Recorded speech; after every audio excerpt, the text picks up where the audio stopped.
Pirmiausia, tai norėčiau padėkoti, kad priėmėt. Ne kad pakvietėt, bet kad priėmėt. Nes faktiškai pakviečiau pati aš save. Tai va, gavosi kiek kurioziška situacija, bet labai malonu, kad mano tema pasirodė jums įdomi. Ir be abejo, kaip Vilniaus universiteto teisės fakulteto atstovė, norėčiau, kaip jaunesnį brolį pasveikinti su jubiliejumi ir palinkėti, kad sulauktumėt ne mažesnio jubiliejaus, kaip kokį yra sulaukęs mūsų fakultetas.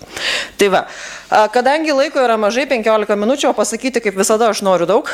Aš tikiuosi, kad jūs nesupyksite, jeigu aš skaitysiu, stengsiu skaityti taip, kad vertėjai netektų persistengti verčiant. Tai va, mano tema yra apie politikoje dalyvaujančius teisininkus ir jų etiką. Kitaip kalbant apie, mes žargonų dar vadinam juos politikuojančiais teisininkais. Jeigu kalbėti apie Lietuvą, šią temą Lietuvoje, literatūros nebuvo jokios. Aš turiu keletą išnašų padarius, bet faktiškai apie šitą temą nebuvo parašyta nieko. Tai Lietuvoje tai yra visiškai naujas klausimas apskritai. Pirmą kartą keliamas klausimas. Gerai, tai kokia politika yra etiška? Tai turbūt šitas klausimas egzistuoja tiek pat, kiek egzistuoja pati politika ir kaip ir klausimas, ar apskritai politika turi būti etiška. O kaip turėtų būti tuo atveju, kai politikoje dalyvauja specifinis subjektas, tai yra teisininkas. Dviejų, tai yra politiko ir teisininko, vadinkime, statusų susidūrimas arba tiksliau sinergija, sukelia papildomų klausimų. Iš dalies tą galima paaiškinti šių profesijų įvaizdžių skirtingumu. Aš kalbu apie Lietuvą. Dėl to kalbu apie įvaizdžių skirtingumą. Pavyzdžiui, mano paklausti studentai, ar reikėtų numatyti papildomų reikalavimų, pavyzdžiui, kandidatams į Lietuvos Respublikos Seimo narius, beveik visada pageidauja, kad tokiems asmenims būtų numatyti papildomi išsilavinimo, geriausiai teisinio arba ekonominio, būtų cenzas numatytas. Ir tai iliustruoja tam tikrą Lietuvos visuomenėje susiformavusią priešpriešą tarp politikos ir kompetencijos. Kitaip tariant, dažnas lietuvis galvoja, kad politika ir kompetencija tarpusavyje nedera. Jeigu esi politikas, vadinasi, esi nekompetentingas. Kitais žodžiais tariant. Galbūt tai ir buvo vienas iš socialinių akstinų paskatinusių Lietuvos Respublikos konstitucinį teismą, Lietuvos Respublikos Seimo narį įvardyti profesionaliu politiku, o jo darbą Lietuvos Respublikos Seime profesinė veikla. Iki šiol per paskaitas šita frazė studentams sukelia juoką. Aš nejuokauju. Iš to seka, kad asmuo einantis tokias pareigas turi turėti atitinkamą kompetenciją. Kitaip jis negalėtų vykdyti savo profesinės veiklos. Tokia kompetencija vadintina politinė. Kitaip neišeina jos vadinti. Tačiau mus domina ne konkretus politinės kompetencijos turinys, o jos santykis su turima kita konkrečiai teisininko kompetencija tam tikrų etikos taisyklių taikymo ir laikymosi kontekste. Nes pirmąją, tai yra politinė kompetencija, turi pavyzdžiui visi Lietuvos Respublikos Seimo nariai, o antrąją tik tie, kurie yra baigę teisės studijas ir įgyję tam tikrą mokslinį laipsnį. Akivaizdu, kad dėl to į tokių asmenų bendroji kompetencija yra platesnė, taigi ir galimybės daryti įtaką priimant politinius sprendimus, jeigu laikysimės pozicijos, kad tokiu atveju yra reikšmingas profesinio autoriteto galios aspektas, didesnės. Kitaip tariant, ta aplinkybė, jog asmuo einantis politinės pareigas turi teisininko išsilavinimą, bus traktuojamas kaip kitaip tariant, aplinkybė, kad tas asmens išsilavinimas, asmens teisinis išsilavinimas bus traktuojama kaip jo pranašumas tokiose srityse, kuriuose iš tiesų yra reikalinga turėti specialių teisinių žinių, pavyzdžiui, įstatymų leidyboje. O faktiškai įstatymų leidyba yra viena iš pagrindinių parlamento funkcijų. Tai be abejo, toks asmuo bus traktuojamas kaip labiau kompetentingas, tarkim, parlamente ir panašiai. Kaip jis tuo gali naudotis, tai yra siekdamas politinių tikslų ir manipuliuodamas pateikiamą nuomonę ar priešingai teikdamas prioritetą teisiniai kompetencijai ir kas gali ar turėtų riboti jo laisvą apsisprendimą tokioje situacijoje ir yra šio, tarkim, pranešimo esminis klausimas. Nes matydami, kaip elgiasi teisininkai, vertindami jų kultūros lygį, žmonės susidaro nuomonę apie teisinę sistemą apskritai. Vadinasi, galima daryti prielaidą, kad ir politikoje teisinio nihilizmo reikia vengti. Žinoma, reikia apibrėžti, kas laikytinas tuo politikoje dalyvaujančių asmenių. Nes tai, jog tam tikras asmuo yra baigęs teisės studijas ir įgyjęs teisininko profesiją, savaime nereiškia, kad jis laikytinas politikoje dalyvaujančių teisininkų. Tai nėra automatiška. Tokio statuso, jeigu galima taip vadinti, nes tai, tai nėra teisės ir pareigos, tai nėra statusas teisinė prasme, ne? Mes taip susitarėm vadinti. Buvimas yra sietinas su auditorijos, į kurią yra nukreipta jo veikla, tokio asmens veikla suvokimu, kad atitinkamas politikas pagal profesiją yra teisininkas. Netgi šios aplinkybės vertinimu kaip esminės tam tikro politiko savybės. Ta prasme, auditorija, matydama tą politiką, pirmiausia identifikuoja jį kaip teisininką, kaip asmenį turinti teisinį išsilavinimą. Tai paprastai kalbant, tikslinė auditorija tokio politiko išsakoma nuomonę, argumentus pirmiausia identifikuoja kaip profesionalaus teisininko pateikiamą išvadą, kuri akivaizdu negali būti klaidinga, nes pasisakė profesionalas. O tik po to prisimena arba nebūtinai, kad šis asmuo dar užsijama ir politinė veikla. Tai kaip ir jo kaip politiko įvaizdis yra antraeilis. Pirmaeilis yra teisininko įvaizdis, antraeilis yra politiko įvaizdis. Ir tas politiko statusas tiesiog jam yra reikalingas kaip platforma įvairiems savo įsitikinimams, įskaitant teisinius, išreikšti. Be to, be abejo, tam turi įtakos ir paties politiko laikysena, kurią galima būtų įvardinti kaip labiau teisininko arba kaip mažiau teisininko, nes kai kurie politikai mėgsta pabrėžti, jog jie turi teisinį išsilavinimą ir kad, tarkim, jų nuomonė yra autoritetinga tam tikrų klausimų, kad jie čia ne šiaip, kad jie nėra diletantai tam tikroje srityje.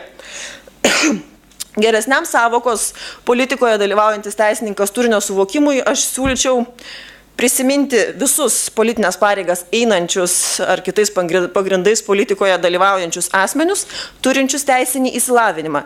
Ir tie pamirštieji, tų, kurių jūs dabar neprisiminėt, ir bus ta dalis teisininkų, kurie negali būti įvardyjami kaip politikoje dalyvaujantis teisininkai, nes jie pirmiausia identifikuojami kaip politikai, neakcentuojant jų turimo išsilavinimo. Prisimindami tą asmenį, mes jį prisimenam kaip politiką. Ir arba apie jo išsilavinimą nežinom, arba žinom tiesiog to nepabrėžiam, to neakcentuojam, tas nėra fiksuota mūsų, tarkim, smegenyse, tai nėra fiksuota, kad jis yra teisininkas. Aptariant politikoje dalyvaujančių teisininkų etikos problematiką, būtų protinga išsiaiškinti, kokie yra bendrieji etikos reikalavimai taikomi politikams. Šį klausimą, konkrečiai elgesio viešajame gyvenime principų ir reikalavimų pagrindus, taip pat priemonės užtikrinančias elgesio kontrolę ir atsakomybę už padarytus pažeidimus, reglamentuoja Lietuvos Respublikos valstybės politikų elgesio kodeksas. Iš praktikos galiu pasakyti, kad jis neveikia. Dėja, bet taip yra. Kuris, beje, valstybės politikus apibrėžia kaip asmenis į įstatymų nustatytą tvarką išrinktus į Lietuvos Respublikos Seimo nario, Lietuvos Respublikos prezidento, Europos parlamento nario, savivaldybės tarybos nario ar savivaldybės mero pareigas, ar paskirtus į Lietuvos Respublikos vyriausybės nario, savivaldybės mero pavaduotojo pareigas. Tai yra pernelyg siaurai. Akivaizdu, kad pernelyg siaurai, nes išvardinamas, pateikiamas sąrašas yra pernelyg siauras, yra daug daugiau tų politinių pareigybių, kurios gali būti priskiriamos, kurias gali eiti asmenys turintys teisinį išsilavinimą ir kurias galim pavadinti politinėme gyvenime dalyvaujančiais teisininkais ir panašiai. Taigi, turėtų būti politikoje dalyvaujančių asmenų turėtų būti laikomas ir tokių pareigų neinantis, kurias prieš tai aš išvardinau, tačiau aktyviai joje dalyvaujantis ar netgi dalyvavęs asmuo, tarkim, galėčiau pateikti pavyzdį, galbūt ne visai tinkamas pavyzdys dėl išsilavinimo, tarkim, amžinatilsi Algirdas Mykolas Brazauskas. Jis nebuvo teisininkas, bet jeigu būdavo kažkoks klausimas ir jisai pasisakydavo, jisai turėjo didelį politinį palaikymą ir jo nuomonė buvo svari. Jeigu jis dar būtų buvęs teisininkas, tai būtų tobulas pavyzdys, tarkim, iliustruojantis tai, ką aš noriu pasakyti. Taip, tai buvo autoriteto galia, vadinkime taip. Atitinkamai politikoje dalyvaujančių teisininkų turėtų būti laikomas asmuo, kuris atitinka tą aprašymą ir kuris turi išsilavinimą. Taip, vienu iš kodekso tikslų nurodomos valstybės politikų ir kandidatų į valstybės politikus atsakomybės už savo veiklą ir atsakomybę visuomeniai skatinimas.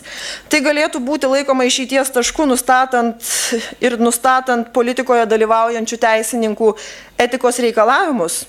Pavyzdžiui, kad toks asmuo turi atsakingai reikšti savo nuomonę įvairiais teisiniais klausimais. Tačiau problema yra ta, kad kodeksas taikomas ne visiems valstybės politikams. Išimtis yra daroma Lietuvos Respublikos prezidentui ir Europos parlamento nariams bei kandidatams į valstybės politikus. Antra vertus, jis taikomas parlamentinių partijų pirmininkams ir jų pavaduotojams, kurie nebūtinai eina kokias nors partijos politinės pareigas, tačiau praktikoje tai pasitaiko labai retai. Taip, jeigu kalbėsime apie kodeksą, tai tie pagrindiniai kodekse išvardinti principai būtų tokie: pagarba žmogui ir valstybei, teisingumas, sąžiningumas, skaidrumas ir viešumas, padorumas, pavyzdingumas, nesavanaudiškumas, nešališkumas, atsakomybė. Aš, taupydama laiką, neapibrėšiu, ką jie reiškia, koks yra kiekvieno iš jų turinys, bet galiu pasakyti tik tiek, kad šitas sąrašas nėra niekuo ypatingas. Iš esmės tai yra tipinis viešasias pareigas einančių asmenų veiklos etikos principų sąrašas. Tai turinys jų yra klasikinis. Ir iš to galime daryti išvadą, kad valstybės politikams nėra taikomas kažkoks specialus, itin aukštas viešojo elgesio standartas. Ir galbūt tame slypi problema, sunku pasakyti.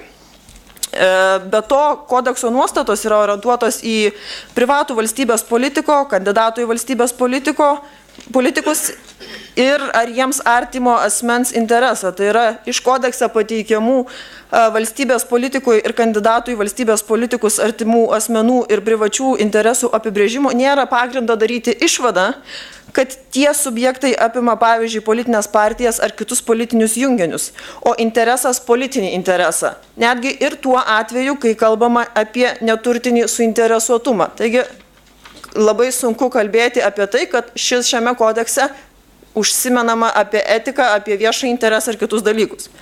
Netgi priešingai, kokiu pagrindu remiantis būtų galima teikti, kad politikas, pasinaudodamas tuo, jog visuomenė yra plačiai žinoma apie jo teisinį išsilavinimą ir atitinkamą teisinę situaciją, aiškindamas per populizmo ar jo pasirinktos politinės krypties prizmes, nors ir suvokdamas, kad jo reiškiama pozicija netitinka teisės postulatų arba juos atitinka tik iš dalies, pažeidžia viešąjį interesą, kuris kodekso 2 straipsnio 7 dalyje apibrėžiamas kaip visuomenės suinteresuotumas, jog politikas viešajame gyvenime elgtųsi vadovaudamasis Lietuvos Respublikos konstitucija ir teisė, priimtų sprendimus tik valstybės, savivaldybės ir visuomenės labui.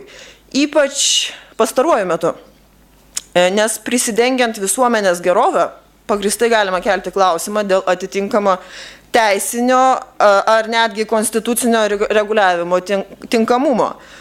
O kur dar folklorų tapusią frazę, kad kur 2 teisininkai, ten 3 nuomonės. Ir tokiu atveju nepadės jokie reikalavimai dėl asmeninio sąmoningumo, nes paprasčiausiai nėra galimybės nustatyti jo lygio. Štai čia ir atsiranda vietos kalbėti apie, vadinkime, specialiąją politikoje dalyvaujančių asmenų etiką.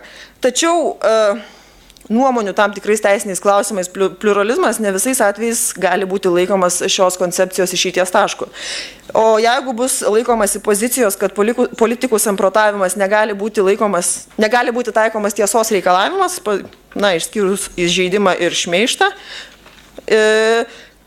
kaip kad šį reikalavimą yra sudėtinga pritaikyti politiniai reklamai, nes, tarkim, kaip galima patikrinti, ar politinė reklama yra teisinga ar ne, kai yra, tarkim, žadama padidinti atlyginimus, žadama padidinti pensiją ir panašiai, ši koncepcija bus pasmerkta žlugti.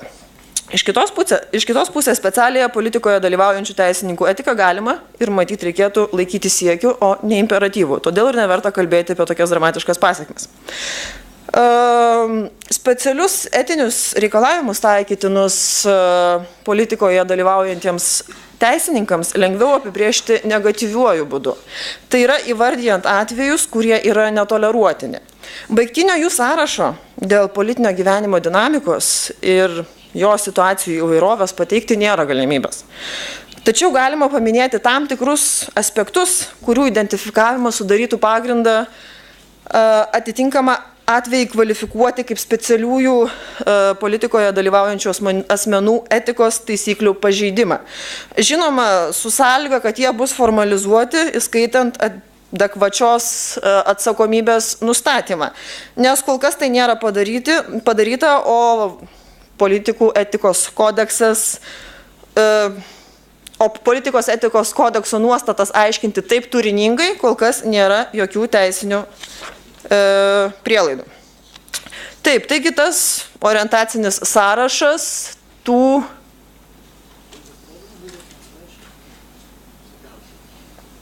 Jo, vėlgi truputėlį lėčiau, jeigu galim, bet laikas taip pat jau irgi Taip, jau baigiu. Gerai, tai va tas pavyzdinis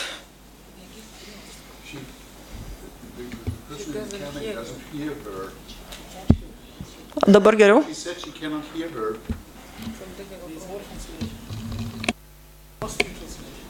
Girdit? Kažkas aparatūra negerai.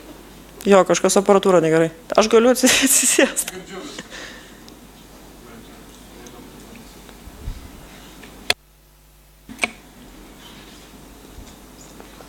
Girdit?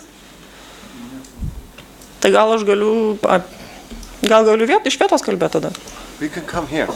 Okay.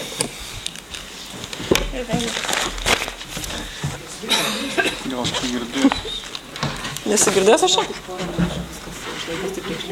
Ne, aš va šitą pasakau greitai ir viskas. Dabar mane girdit? Gerai. Prašau? Aš nežinau, bet aš įsijungtas buvo. Gerai. Tai va štai pavyzdinis sąrašas tų atvejų, kurie galėtų būti tų kriterijų, tų specialiųjų kriterijų, kurie turėtų būti taikomi politikoje dalyvaujantiems teisininkams. Tai pirmas būtų, kai informacija pateikiama akivaizdžiai klaidinančių būdų, pavyzdžiui, asmeninė ar politinės konjunktūros nulemta nuomonė, tą suprantant ir to siekiant pateikiama kaip autoritetinga teisinė nuomonė. Kitas variantas. Išsakant asmeninę ar politinės konjunktūros nulemtą nuomonę tyčia nutylima, kad tai yra subjektyvus ar politiškai angažuotas tam tikros situacijos vertinimas, sudarant įspūdį, jog pateikiama nusistovėjusi ir visuotinai priimtina pozicija. Trečias variantas. Pasisakant įvairiais teisiniais klausimais, tyčia nutylima, kad yra atstovaujama tam tikrai politiniai partijai, jėgai ir panašiai, nors ši vieša pozicija akivaizdžiai netitinka ankstesnių pasisakymų tuo pačiu arba analogiškų klausimų. Pavyzdžiui, anksčiau parašytuose moksliniuose darbuose išdėstytos pozicijos ir panašiai. Tai yra sąmoningai nuslepiamas atstovavimo faktas, kuris turėtų būti atskleidžiamas. Ketvirtas variantas. Pateikiant individualų teisinį atitinkamos situacijos vertinimą nutylimą, kad yra ir kitokių nuomonių, o ne argumentais oponuojama joms. Penktas variantas. Atitinkamos žinybos, pavyzdžiui, Lietuvos Respublikos Seimo kanceliarijos teisės departamento teisiniam personalui daromas spaudimas, idant jie pateiktų vienokią ar kitokią išvadą, pavyzdžiui, dėl teisės akto projekto ar panašiai. Na ir paskutinis variantas, tai yra 6, einant tam tikras pareigas, pavyzdžiui, patarėjo teisės klausimais, apsiribojama nekritiška pozicija ir pritarimo funkcijos vykdymu, nors dėl demonstruojamo politinio lojalumo nukenčia, pavyzdžiui, teisės aktų projektų kokybė ir panašiai. Taip, tai akivaizdu, kad specialieji etiniai reikalavimai taikytini politikoje dalyvaujantiems teisininkams nekonkuruoja su bendraisiais valstybės politikų elgesio principais, o juos papildo, arba jeigu vertintumėm labai plačiai, netgi detalizuoja. Tačiau tai tik teorinis požiūris, praktikoje dar nėra pasitaikę atveju, kai tokio pobūdžio situacijoje valstybės politikas būtų traukiamas atsakomybėn numatyton valstybės politikų kodekse, valstybės politikų etikos kodekse. Tai būtų tam tikra revoliucija iš tikrųjų, nepaisant to, kad kodekse numatytos poveikio priemonės taikytinos etikos pažeidimą padariusiam valstybės politikui yra labiau simbolinio pobūdžio. Kalbant apie simbolinį pobūdį, aš turiu omeny, kad jam nėra taikoma kokia nors bauda ar kažkas kito. Antra vertus, apie tai yra pranešama viešai, ta sankcija yra viešumas. Ir, kaip žinote, asmeniui, kuris dalyvauja politikoje, turbūt viešumas yra pati baisiausia bausmė. Jam netiek yra baisu sumokėti kažkokią sumą pinigų, ar, tarkim, praleisti kelias dienas už grotų, jam daug baisiau, kad apie tai sužinos visuomenė. Na ir pačioje pabaigoje norėtųsi pažymėti, kad teisinėje visuomenėje teisininkui skirtas yra ypatingas vaidmuo. Aš kalbu apie teisinę visuomenę. Ir kad ši profesija įpareigoja, šiaip įpareigoja visos profesijos, gydytojo profesija lygiai taip pat įpareigoja, vairuotojo profesija taip pat įpareigoja, jūs turbūt su manimi nesiginčysit. Taigi dėl to teisininkas turi gerbti savo profesijos orumą ir išlaikyti profesinę kompetenciją. Ir iš esmės kiekvienas viešai pasisakantis teisininkas vienaip ar kitaip prisideda prie visuomenės teisinio švietimo ir teisinės sąmonės formavimo. Todėl šios profesijos atstovas, ypač tuo atveju, jeigu jis dalyvauja politikoje, kas paprastai sudaro palankesnės sąlygas jo paskleistai žinutei pasiekti platesnę auditoriją, turi suprasti savo santykį su teisinė sistema ir atsakingai įvertinti, atitinkamai laikydamasis tam tikrų etinių taisyklių, nepaisant to, ar yra koks nors tai garantuoti turintis teisinis mechanizmas. Tai yra, jis tą turi daryti savanoriškai, jis turi suprasti to reikšmę pats. Tai turi ateiti, kiti sakytų, iš širdies ar iš galvos. Nebūtinas sankcijų mechanizmas, nebūtinas nubaudimas, kad to būtų laikomasi. Labai ačiū ir atsiprašau už per ilgą pranešimą.